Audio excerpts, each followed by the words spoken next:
Hello बच्चों, welcome to all of you.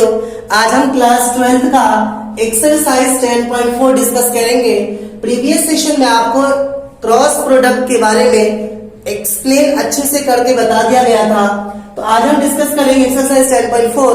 तो देखिए क्वेश्चन नंबर 1 है हमारा, if a equal to i minus 7j plus 7k, b equal to 3i minus 2j plus 2k। Question में कह रहा है find the magnitude of a cross b।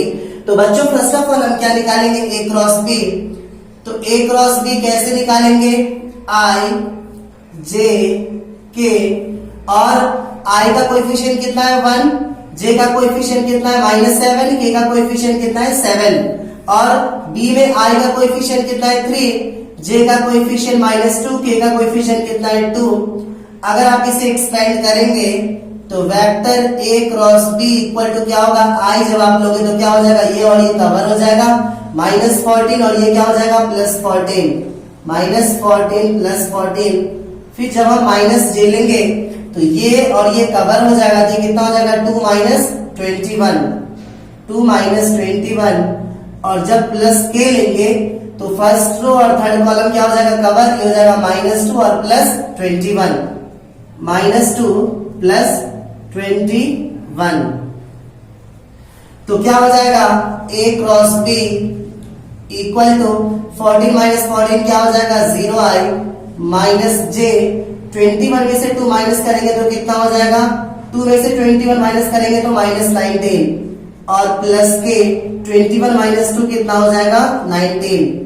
तो finally a cross b की value हमारी क्या हो जाएगी, 0 को i से मल्टीप्लाई करेंगे, 0 माइनस में माइनस क्या हो जाएगा प्लस, तो 19j और +19k। क्वेश्चन में कह रहा है इसका मैग्नीट्यूड निकालो, तो इसका मैग्नीट्यूड क्या हो जाएगा आपका under root coefficient of j कितना है हमारे पास 19, कोएफिशिएंट ऑफ k कितना है 19।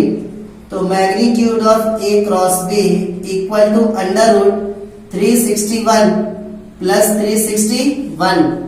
तो magnitude of a cross b equal to, बच्चों 2 टाइम्स है तो इसे मैं सिंपली लिख दूं 361 इंटू 2, और 361 का स्क्वायर रूट कितना होता है हमारा 19। तो a क्रॉस b की वैल्यू क्या हो जाएगी 19 अंडर रूट 2। ओके बच्चों, सेकंड क्वेश्चन है हमारा, find the unit vector perpendicular to each of the vector a plus b and a minus b, where a equal to 3i plus 2j plus 2k and b equal to i plus 2j minus 2k। Okay बच्चों ध्यान से सुनो, अगर आपको ये कहा जाए कि आपके पास कोई वेक्टर a गिवन है और दूसरा वेक्टर b गिवन है, क्वेश्चन में ये कहा जाए कि तीसरा वेक्टर बताओ जो a और b दोनों पे क्या हो, परपेंडिकुलर हो, तो वो जो तीसरा वेक्टर होगा वो इक्वल होगा किसके, a क्रॉस b के। तो क्वेश्चन में कह रहा है कि एक ऐसा वेक्टर बताओ जो इस दोनों पे क्या हो, परपेंडिकुलर हो, तो हम इन दोनों का क्या निकालेंगे, क्रॉस प्रोडक्ट। फिर क्वेश्चन में कह रहा है उसका यूनिट वेक्टर बताओ, तो जो आपका फाइनली वेक्टर आएगा उसका हम क्या निकालेंगे, यूनिट वेक्टर निकालेंगे। तो फर्स्ट ऑफ ऑल आप निकालेंगे a प्लस b। तो अगर आप वेक्टर a प्लस b निकालेंगे तो क्या हो जाएगा 3i और 1i क्या हो जाएगा 4i, और 2j प्लस 2j क्या हो जाएगा 4j, और 2k और -2k क्या हो जाएगा 0k। ओके, और अगर आप वेक्टर a माइनस b निकालेंगे तो 3i में से 1i माइनस करेंगे तो क्या हो जाएगा 2i, 2j में से 2j माइनस करेंगे तो क्या हो जाएगा 0j, और +2k और +2k क्या हो जाएगा 4k। ओके बच्चों मैं c मान रहा हूं, वेक्टर c मान रहा हूं, किसको, vector a plus b cross vector a minus b। सी मान रहा हूं ना कि एक ऐसा वेक्टर बताओ जो इस दोनों पे क्या हो, परपेंडिकुलर हो।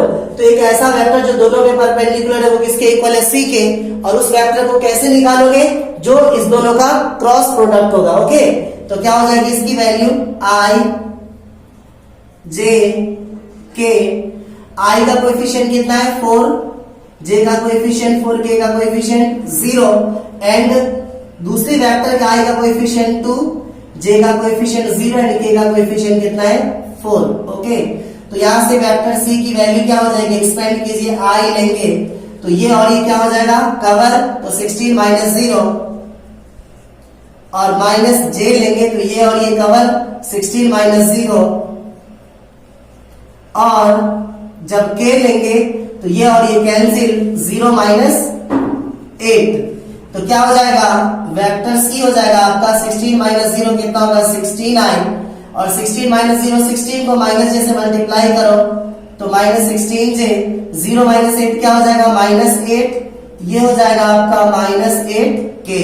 इसके बाद इस c के अलावा हमें यूनिट वेक्टर निकालना है, तो हम क्या निकालेंगे, c का मैग्नीट्यूड, तो कितना हो जाएगा 16 का square plus 16 square plus 8 square, तो c वेक्टर कितना हो जाएगा आपका 256 प्लस 64, तो c कितना हो जाएगा 256 कितना होता है आपका 512, और 64 कितना आ जाएगा 576, विच इज इक्वल टू 24। अब अगर आपको यूनिट वेक्टर c निकालना है तो क्या होगा, plus minus 1 upon magnitude of c into vector c, तो unit vector c equal two plus minus 1 upon 24, और वेक्टर c किसके इक्वल है 16i minus 16j minus 8k। Okay, तो क्या हो जाएगा, unit vector c equal two plus minus 16 upon 24i minus 16 upon 24j 8 upon 24k, 8 2 जा 8 3 जा 8 2 जा 8 3 जा 8 1 जा 8 3 जा, तो unit vector c equal two plus minus 2 upon 3i minus 2 upon 3j minus 1 upon 3k, तो रिक्वायर्ड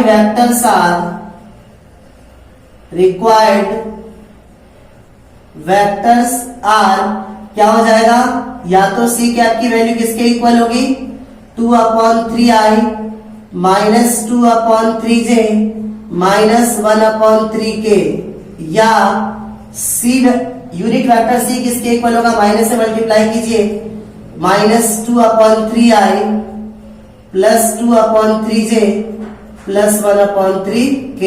ओके, तो बच्चों थर्ड क्वेश्चन है हमारा, if a unit vector a makes angles pi by 3 with i, बच्चों ध्यान से सुनो, i के साथ सपोज अल्फा एंगल बना रहा है और उसकी वैल्यू हमारे पास कितनी गिवन है पाई by 3, okay, and pi by 4 with j, समझ लीजिए j के साथ बीटा एंगल बना रहा है और उसकी वैल्यू हमारे पास कितनी गिवन है पाई बाई 4, और k के साथ गामा एंगल बना रहा है, इसकी वैल्यू हमारे पास गिवन नहीं है तो हमने थीटा लेट कर लिया। ओके, एक यूनिट वेक्टर a है जो i के साथ पाई बाई 3 एंगल बना रहा है, j के साथ पाई बाई 4 एंगल बना रहा है और k के साथ थीटा एंगल बना रहा है। तो क्वेश्चन में कह रहा है find the component of a and theta also. तो बच्चों ध्यान से समझिए, आपको मालूम है वी नोट एट अगर i के साथ अल्फा एंगल बना रहा है तो डायरेक्शन कोसाइन क्या होगा cos अल्फा, तो आप इसे सिंपली क्या लिख सकते हो cos स्क्वायर अल्फा, इसके साथ क्या बनेगा cos स्क्वायर बीटा, और इसके साथ क्या बनेगा cos स्क्वायर गामा, और इस सब की वैल्यू हमारी क्या होगी 1 होगी।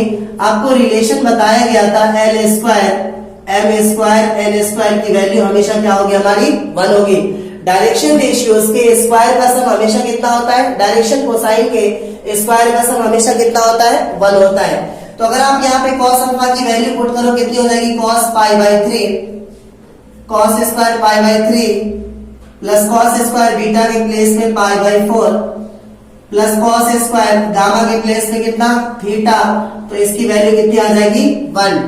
तो cos 60 डिग्री की वैल्यू कितनी होती है पाई by 3 60 degree, that is 1 upon 2 का स्क्वायर, cos 45 1 अपॉन रूट 2 का स्क्वायर, एंड cos थीटा हमें मालूम नहीं है as it is equal to 1, तो 1 अपॉन 2 का स्क्वायर 1 अपॉन 4 रूट 2 का square 2 plus cos square theta equal to 1।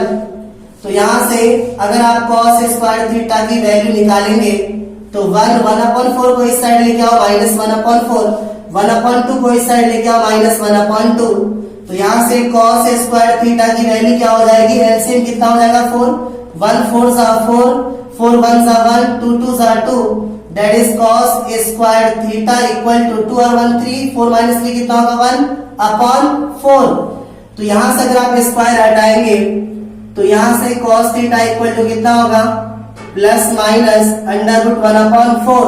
तो इसकी वैल्यू क्या हो जाएगी प्लस माइनस 1 अपॉन 2। इसके दो मतलब है, एक होगा cos theta equal to 1 upon 2 और दूसरा होगा cos theta equal to minus 1 upon 2। cos theta equal to minus 1 upon 2 में आपका जो थीटा हो जाएगा वो हो जाएगा ऑब्ट्यूस एंगल ना, लेकिन क्वेश्चन में क्या कि मेरे थीटा हमारा एक्यूट होना चाहिए, तो हम यहाँ पे लिखेंगे theta is an acute angle, so cos theta equal to minus 1 upon 2 not possible. तो क्या हो जाएगा cos theta equal to 1 upon 2, तो cos theta equal to cos 60 degree हो कितना लिखोगे पाई बाई 3, तो यहां से थीटा कितना आ जाएगा पाई बाई 3। ओके, और अगर आप गामा की बात करो तो गामा किसके इक्वल होगा आपका cos थीटा के, तो gamma equal to cos theta के प्लेस पे 60 degree pi by 3 which is equal to 1 upon 2। तो कॉम्पोनेंट ऑफ वेक्टर ए क्या हो जाएगा हमारा, cos अल्फा की वैल्यू कितनी होगी हमारी cos पाई बाई 3 की वैल्यू 1 अपॉन 2 और cos बीटा की value pi by 4 that is 1 upon root 2 और cos gamma that is pi by 3 which is equal to 1 upon 2 and theta equal to pi by 3। Okay, तो बच्चों fourth question है हमारा vector a minus B plus cross vector a plus B और इस पूरे की values हमें लानी है 2 वेक्टर a क्रॉस b के इक्वल। तो मेरी बात ध्यान से समझिए, first of all vector a का क्रॉस प्रोडक्ट हम निकालेंगे वेक्टर a प्लस b के साथ, फिर माइनस वेक्टर b का cross product vector a plus vector b के साथ।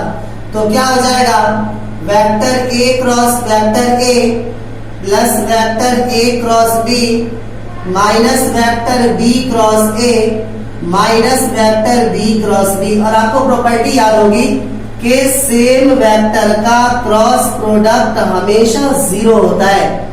तो vector a cross a vector b cross b की वैल्यू क्या हो जाएगी 0।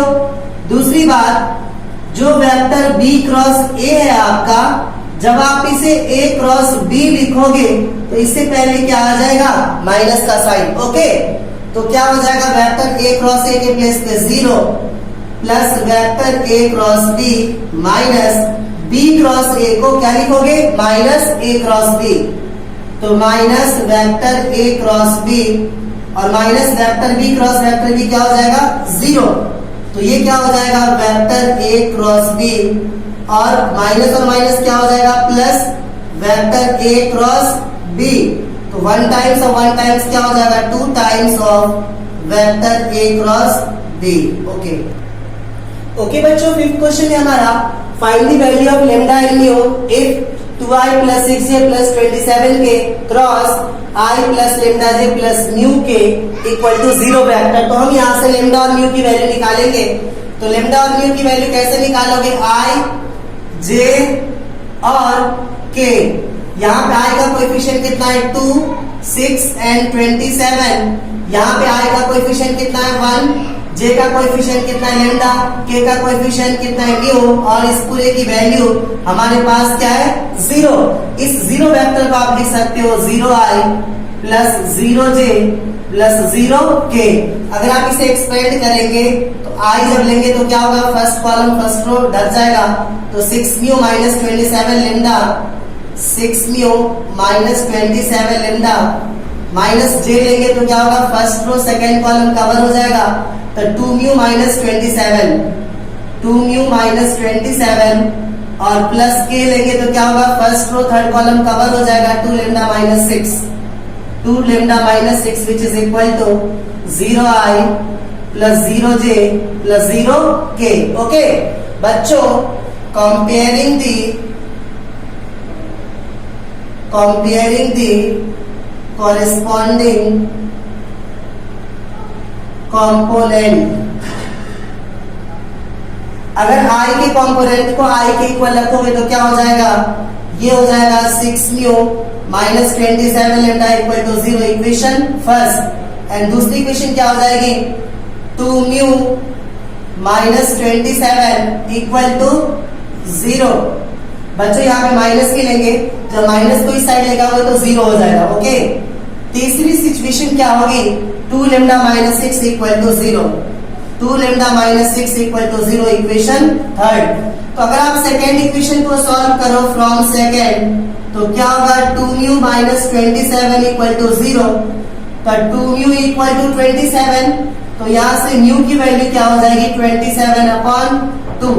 और इसी प्रकार से अगर आप थर्ड इक्वेशन को सॉल्व करो तो क्या होगा, 2 लेम्डा माइनस 6 इक्वल टू 0, तो 2 लेम्डा इक्वल टू 6, तो यहाँ से lambda equal to 6/2 which is equal to 3।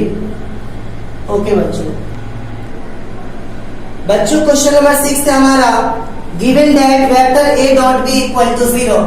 एक बात तो हमें गिवन है, vector a dot b equal to क्या होगा 0 and vector a cross b equal to 0, vector a cross b equal to 0।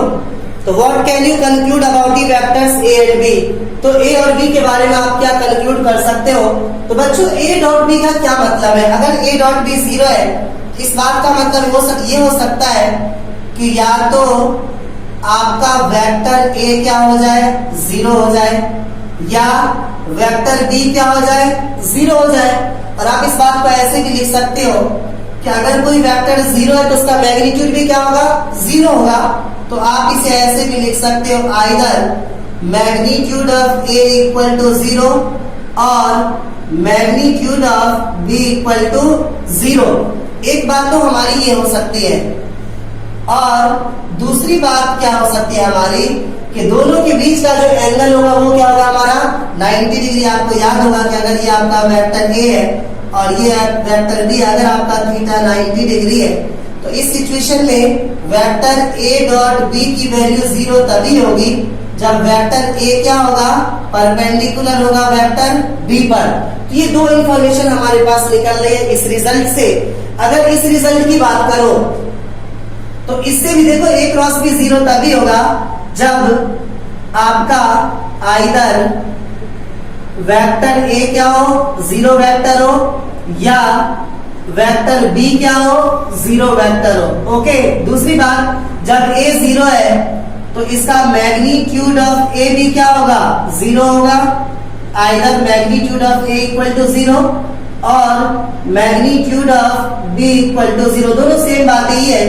दूसरी बात क्या होगा कि अगर a क्रॉस b 0 है तो या तो आपका थीटा क्या होगा 0 डिग्री, या आपका थीटा कितना होगा 180 डिग्री, है ना।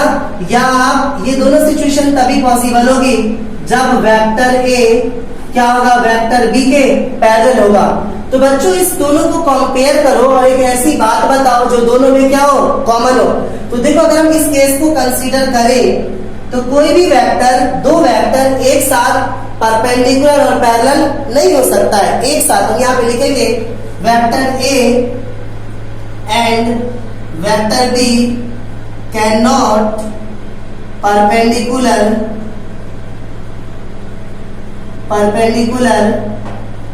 And parallel simultaneously. हेंस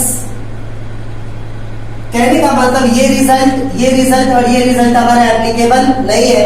तो ये सिचुएशन और ये सिचुएशन दोनों में क्या आ रही है कॉमन आ रही है। तो आप लिख सकते हो hence either vector a equal to 0 और वेक्टर b इक्वल टू 0, या इस बात को आप ऐसे लिख सकते हो either magnitude of a equal to 0 और magnitude of b equal to 0। Okay बच्चों, 7th क्वेश्चन है हमारा vector a equal to a1i plus a2j plus a3 k, b equal to b1i plus b2j plus b3 k, and c equal to c1i plus c2j plus c3 k. तो question में कह रहा है show that a cross b plus c equals to a cross b plus a cross c की value आपस में क्या होगी इक्वल होगी। तो बच्चों ध्यान से सुनो, हमारा LHS क्या है? LHS है हमारा vector A cross B plus C।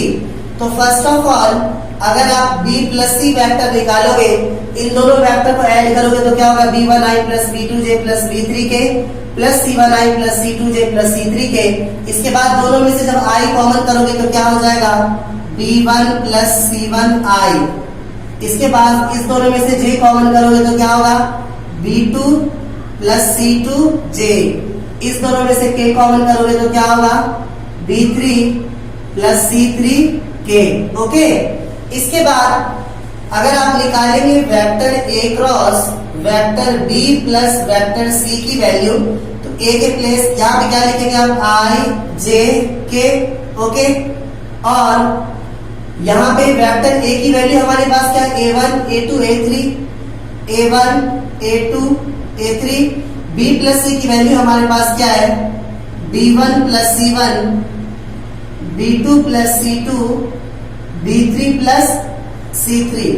Okay बच्चों ध्यान से सुनो, थर्ड रो में दो एलिमेंट हमारा क्या है? सम के टर्म में एक्सप्रेस किया हुआ है। अगर इस तरह का हो तो प्रॉपर्टी ऑफ डिटरमिनेंट होता है कि अगर कोई दो टर्म ऐड किया हुआ है तो आप उसे दो इंडिविजुअल डिटरमिनेंट में ब्रेक कर सकते हो। तो vector A cross vector B plus C की वैल्यू क्या हो जाएगी हमारी? I J K A1 A2 A3 plus I J K A1 A2 A3। R1 R2 दोनों में सेम रहेगा। अब R3 का देखिए, जो फर्स्ट एलिमेंट है B1 फर्स्ट डिटरमिनेंट में और C1 सेकंड डिटरमिनेंट में, और इसका B2 फर्स्ट डिटरमिनेंट में C2 सेकंड डिटरमिनेंट में, इसका B3 फर्स्ट डिटरमिनेंट में और C3 सेकंड डिटरमिनेंट में। इसे आप इतने बड़ी छोड़ सकते हो। ओके, और RHS से हमारा vector A cross B plus vector A cross C। तो अगर आप A क्रॉस B निकालेंगे तो क्या होगा? इसे मैं फर्स्ट इक्वेशन मान रहा हूं, I J K, और वेक्टर A के प्लेस पे हमारे पास क्या है? A1 A2 A3 B1 B2 B3। Okay, plus अगर आप A क्रॉस C निकालेंगे तो क्या होगा? I J K और A1 A2 A3, और वेक्टर C का कंपोनेंट हमारे पास क्या है? C1 C2 C3। This is equation 2। तो बच्चों फर्स्ट इक्वेशन की वैल्यू देखिए और सेकेंड इक्वेशन की वैल्यू देखिए, दोनों सेम है ना। तो फाइनली हम क्या कह सकते हैं? फ्रॉम फर्स्ट एंड सेकेंड से vector A cross vector B plus C equal to vector A cross B plus vector A cross C। Prove. Okay बच्चों, क्वेश्चन नंबर 8 थे हमारा, if either vector A equal to 0 तो 0 vector और vector B equal to 0 vector, then vector A cross B equal to 0 vector also. Okay, 0 vector it's mean 0, confuse नहीं होना। Is the converse true? Justify your answer with an example. बच्चों ध्यान से सुनो, question में क्या कह रहा है कि अगर A की वैल्यू 0 है, वेक्टर B की वैल्यू 0 है, तो A क्रॉस B की वैल्यू डेफिनेटली क्या आएगी? 0 आएगी। बट कन्वर्स अगर आप करोगे कि अगर आपको ये दिया हो कि A क्रॉस B 0 है, तो बताओ A और B 0 हो सकता है? नहीं हो सकता है। एग्जाम्पल के साथ करके बताओ। तो समझिए, फर्स्ट ऑफ ऑल अगर वेक्टर A 0 है, आइदर वेक्टर A 0 और वेक्टर B 0, तो definitely vector A cross B 0 होगा। ओके, बट इसके कन्वर्स के सेटअप करने के लिए दो वेक्टर आप ऐसा लो जिसका क्रॉस प्रोडक्ट क्या है? 0 है। तो suppose let vector A equal to, मैं मान लेता हूं I plus J plus K, vector B equal to इसका 4 टाइम्स मान लीजिए 4I plus 4J plus 4K। अब अगर आप इसका A क्रॉस B निकालोगे, A क्रॉस B, तो क्या हो जाएगा? I J K 1 1 1 4 4 4। और अगर आप इसे एक्सपेंड करेंगे विद एलिमेंट ऑफ R1, तो vector A cross B equal to I लेंगे तो क्या हो जाएगा? First row first column cover 4 minus 4, और माइनस J लेंगे तो भी 4 माइनस 4 और प्लस k लेंगे तो भी 4 माइनस 4। ओके, तो vector a cross b equal to 4 minus 4 0i minus 0j plus 0k। तो finally vector a cross b आपका क्या आ रहा है? 0 वेक्टर आ रहा है। तो कहने का मतलब समझिए, if vector a cross vector b equal to 0 then it is not necessary that either vector a equal to 0 or vector b equal to 0। Okay बच्चों, 9th क्वेश्चन है हमारा, find the area of the triangle with the vertices 1 1 2 2 3 5 and 1 5 5। याद कीजिए आप, अगर 3 vertices given हो तो area of triangle आपका होता था area of triangle equal to half into magnitude of the cross product of two adjacent sides. तो अगर मैं ए बी और ए सी दो एडजेसेंट साइड्स लूं तो half into a B cross A c का मैग्नीट्यूड। ओके, तो फर्स्ट ऑफ ऑल हम क्या निकालेंगे? वेक्टर ए बी। तो वेक्टर ए बी निकालने के लिए आप क्या लिखेंगे? Position vector of b minus position vector of a. तो क्या हो जाएगा? 2 minus 1 i plus 3 minus 1 j plus 5 minus 2k। तो क्या हो जाएगा? Vector A b equal to 2 minus 1 क्या हो जाएगा? 1i, 3 माइनस 1 क्या हो जाएगा? 2j प्लस 5 माइनस 2 क्या हो जाएगा? 3k। 1i में 1 आपका हिडन होता है, शो करो ना करो कोई दिक्कत नहीं है। अगर आप वेक्टर ए सी निकालेंगे तो क्या हो जाएगा? c माइनस a, तो 1 माइनस 1i और प्लस 5 माइनस 1j और प्लस 5 माइनस 2k। तो क्या हो जाएगा? Vector A C equal to 0i और प्लस 4j प्लस 3k। इसके बाद ए बी क्रॉस ए सी चाहिए, तो हम निकालेंगे vector A B cross vector A c.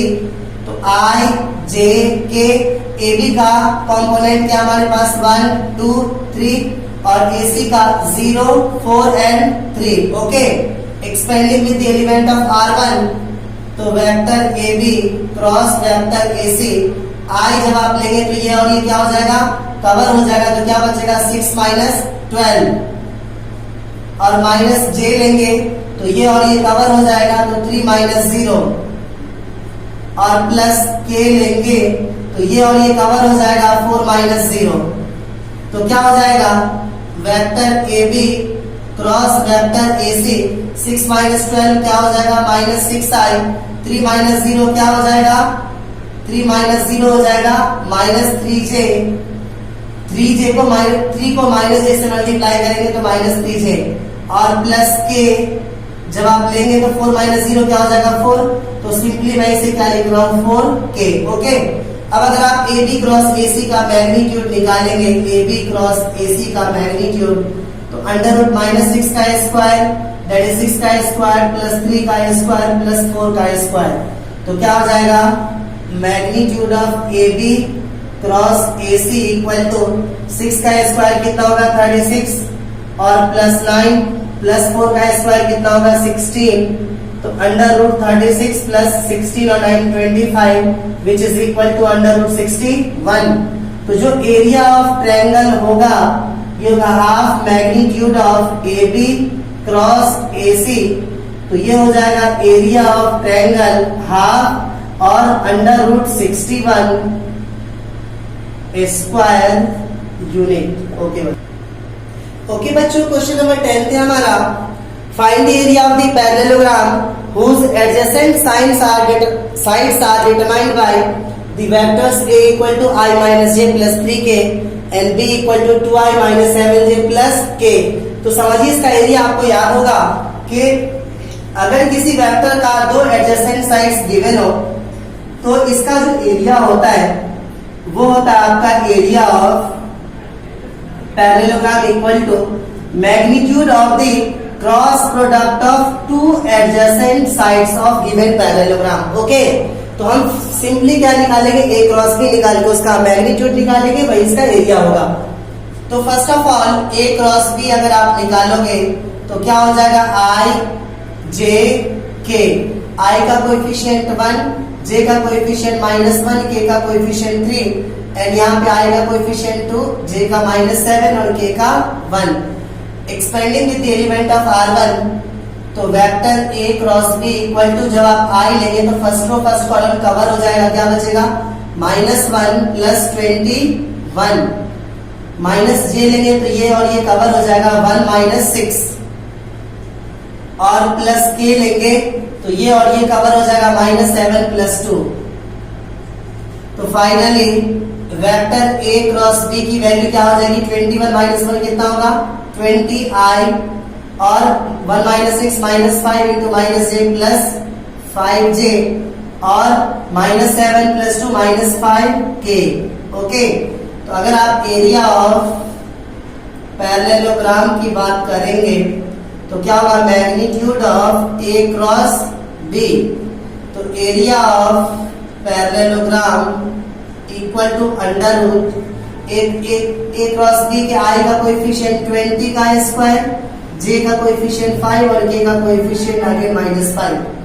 तो area of parallelogram equal to 20 का स्क्वायर 400 प्लस 25 प्लस 25, तो 400 plus 50 which is equal to 450।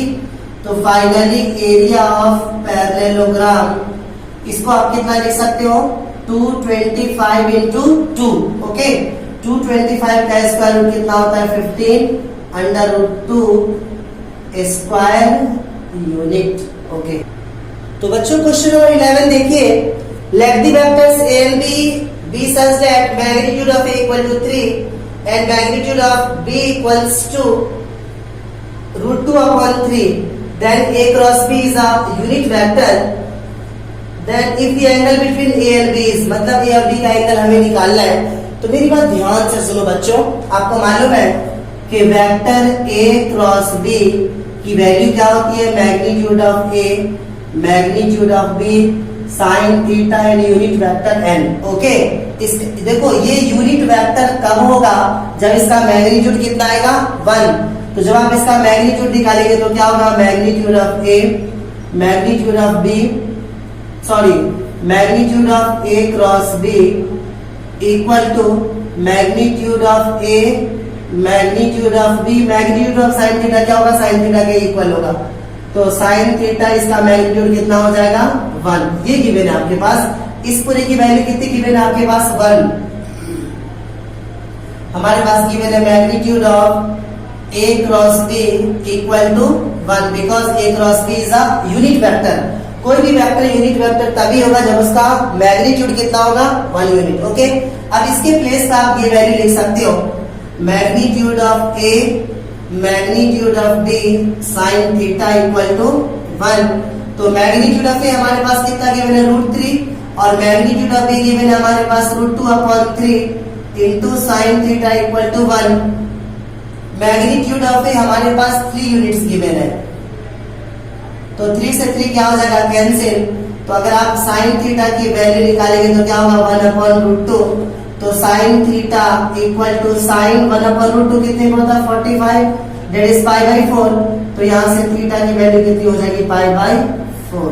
Okay बच्चों, लास्ट क्वेश्चन है हमारा, area of triangle having vertices ABCD with position vectors are -i plus half j plus 4k, i plus half j plus 4k, i minus half j plus 4k, minus i minus half j plus 4k। बच्चों ध्यान से सुनो, ये position vector given है, मैंने इसे point की form में लिखा है, तो -1 half comma 4 1 half comma 4 and 1 comma minus half comma 4 -1 comma minus half comma 4। दूसरी बात, आपका जो रेक्टेंगल होता है this is also a parallelogram. तो अगर मुझे दो एडजेसेंट साइड्स का पता चल जाए तो हम पैरेललोग्राम का जैसे एरिया निकालते हैं वैसे हम रेक्टेंगल का एरिया निकाल सकते हैं। तो मैं दो साइड्स AB और AD निकाल रहा हूं। अगर आप वेक्टर AB निकालेंगे तो B के पोजीशन वेक्टर में से A के पोजीशन वेक्टर को माइनस करेंगे तो 1 - 1 क्या हो जाएगा, 1 - -1 दैट इज +1।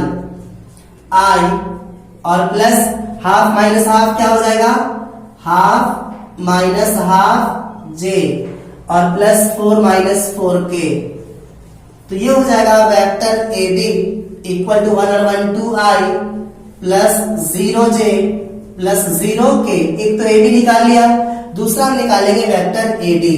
बच्चों याद रखना 2 एडजेसेंट साइड्स निकालेंगे जिसका एक पॉइंट क्या होना चाहिए, कॉमन होना चाहिए। ओके, अगर आप ए डी निकालोगे तो डी में से इनको माइनस करोगे तो डी हमारे पास कितना है -1, और ये -1 है तो क्या हो जाएगा +1i, और प्लस माइनस हाफ, ये प्लस हाफ है तो क्या हो जाएगा -12j, और 4 minus 4k।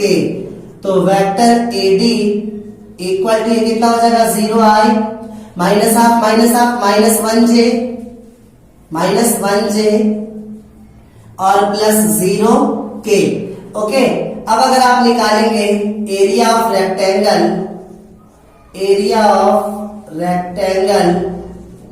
Equal to magnitude of A B cross a d. Okay, तो क्या हो जाएगा area of rectangle equal to i j k. I का कोएफिशिएंट यहाँ पे 2 0 0 एंड एडी का कितना हो जाएगा 0 -1 एंड 0। ओके, तो क्या हो जाएगा area of rectangle equal to, जब आप आई लेंगे तो क्या हो जाएगा, ये ढक जाएगा और ये ढक जाएगा ना, तो क्या हो जाएगा 0 माइनस 0, और माइनस जे लेंगे तो क्या होगा, ये ढक जाएगा और ये ढक जाएगा, तो 0 माइनस 0 और 0, और उसके बाद अगर प्लस के लेंगे तो क्या हो जाएगा, ये ढक जाएगा और ये ढक जाएगा, तो -2 माइनस 0 डेट इज -2। ओके, तो क्या हो जाएगा एरिया ऑफ रेक्टेंगल, इस पूरे का मैग्नीट्यूड ऑल्सो ना, तो एरिया ऑफ रेक्टेंगल हो जाएगा आपका मैग्नीट्यूड ऑफ, यहां पे क्या हो जाएगा 0 0, सिंपली क्या बचेगा -2k। जब आप इसका मैग्नीट्यूड निकालेंगे तो एरिया ऑफ रेक्टेंगल क्या हो जाएगा √-2 का square which is equal to √4 that is 2 square unit.